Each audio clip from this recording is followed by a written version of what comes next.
दादांचा स्वभाव कसा आहे आपल्या सगळ्यांना माहिती आहे। दादा जितके कडक आहेत तितकेच भावनिक सुद्धा आहेत। दादांनी बारामतीकरांसाठी जे जे काम केलेलं आहे ते मी नवीन सांगायला नको,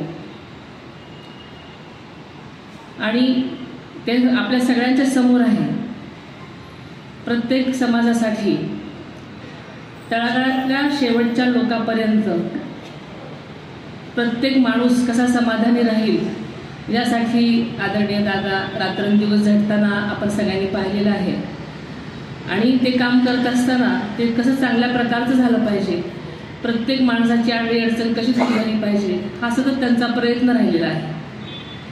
त्यामध्ये कुठल्या जातीचा असेल, कुठल्या समाजाचा असेल, कुठल्या थरातला असेल, गरीब असेल, श्रीमंत असेल, ग्रामीण असेल, असं कधी त्यांनी भेदभाव केलेला नाही। प्रत्येक बारामतीकर हा माझ्याच कुटुंबातला माणूस आहे हे तत्व त्यांनी आजपर्यंत पाळलेलं आहे, आणि त्यासाठी ते रात्रंदिवस झटत आहेत। त्यांच्या अडीअडचणी कशा सोडवता येतील यासाठी ते सतत प्रयत्नशील आहेत। आणि म्हणूनच आज आपल्याला बारामतीचं जे वेगळं स्वरूप दिसतं आहे ते आपण सगळ्यांच्या समोर आहे। आज बाहेरूनही काही मंडळी आलेली आहेत, काही इचलकरंजीवरून आलेले आहेत, काही पुण्यावरून आलेले आहेत। त्यांनाही बारामतीचं स्वरूप ते पाहत असतील, त्यांना इतर ठिकाणचं आणि बारामतीचं वेगळं पण कळत असेल। जे बारामतीचा पॅटर्न आहे तो खरोखरच वाखाण्याजोगा आहे, पण ते आपणच आपलं कौतुक करणं तसं काही श्रेयस्कर नाही। पण मला या निमित्तानं आपल्याला सांगायचं आहे की दादांचा नेहमीच हा प्रयत्न राहिलेला आहे की प्रत्येकासाठी कळकळीच्या भावनेनं त्यांच्या अडीअडचण्या कशा सोडवल्या जातील हा प्रयत्न नेहमीच त्यांचा राहिलेला आहे। बारामतीचा कोणी व्यक्ती असो, दादांनी पुढे येऊन पहिलं त्यांचं काम कसं होईल आणि होणार असेल तर कसं ते लगेच पार पडेल यासाठी त्यांचा नेहमीच प्रयत्न राहिलेला आहे।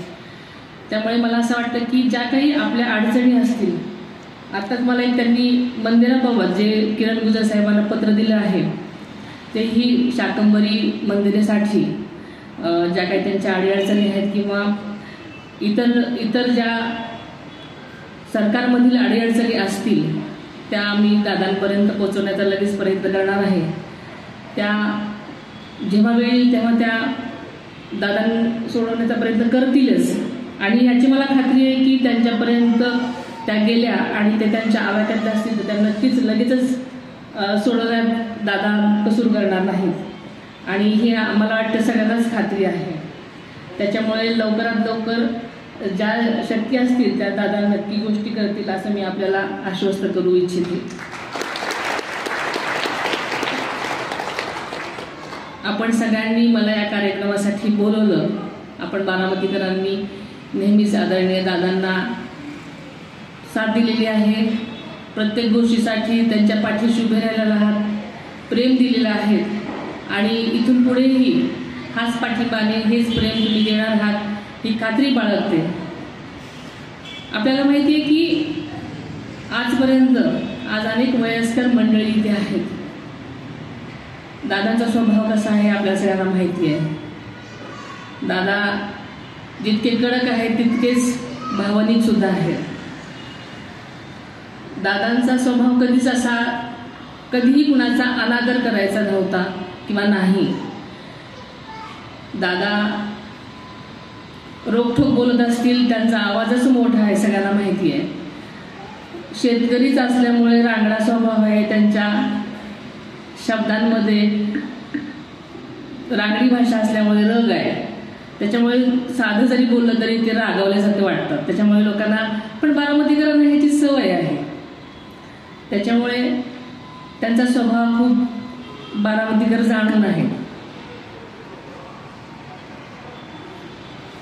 त्याच्यामुळे दादांनी ज्या काही भूमिका घेतल्या असतील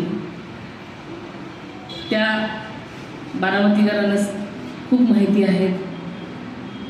इथून पुढे तुम्ही साथ दिलेली आहे आणि देणार आहात ही खात्री बाळगते। आपण सगळेजण या मेळाव्यासाठी आलात आणि मला तुम्हाला या निमित्तानं बोलण्याची संधी दिली त्याबद्दल मी आपल्या सर्वांची आणि आयोजकांची मुख्यतः मी खूप आभारी आहे. राजकारणातील प्रत्येक अचूक बातमीचे सर्वात आधी अपडेट्स मिळवण्यासाठी सरकारनामाच्या सर्व सोशल मीडिया प्लॅटफॉर्मला लाईक, फॉलो आणि सबस्क्राईब करा. तसंच सर्व नोटिफिकेशनसाठी बेल आयकॉन प्रेस करायला विसरू नका.